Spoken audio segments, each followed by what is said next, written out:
አሳልፈናል አንድ ሰው እኮ በአንዲት እይታ ምክንያት ኩፍር ውስጥ ገብቷል በአንዲት እይታ ምክንያት በተለይ ደግሞ በጣም የምታቀለው ከሆነ ማለት ነው በተለይ የምታቀለው ከሆነ وتحسبونه هينا وهو عند الله عظيم እናንተ ቀላል አድርጋችሁ ታስቡታላችሁ ነገር ግን አላህ Subhanahu Wa Ta'ala ዘንድ ከባድ አንድ ቀን ማንንም ሳያይ ወደ حرام ነገር ትመለከታለህ ከፍጡራን ማለት ነው ነገር ግን አላህ Subhanahu Wa Ta'ala ሙራቂውን عليك ባንተ ላይ ተጠባባቂ ነው ከሱ የሚሰወር አንዳች ነገር የለም ምናልባት ይህችን ነገር እጅግ ቀላል አድርገህ አስባት ይሆናል አላህ Subhanahu Wa Ta'ala ዘንድ ግን ከባድ ሆነ ኻቲማን ልታበላሽው ትችላለች ለዚህ አይደለም እንደ ሰለፎቻችን እናንተ ወንጀልን ትፈራላችሁ እኛኮ ኩፍርን ነው የምንፈራው ብለው የሚሉት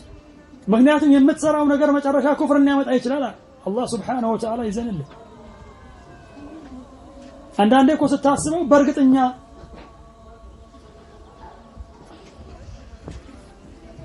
ሙስሊሞች ነን ብሎ ሐሳብ እንዲመጣ ያደርጋል ነን በርግጥም ነገር ግን ተግባራችንን ስታየው ይህንን ተግባር ደግሞ ከሰለፎች ጋር ስታነጻጽረው በነፍስ ላይ ከባድ ጥርጣሬ እንዲያደርግ ያደርጋል አላህ ካላዘነልን መጨረሻችን ሊበላሽ ይችላል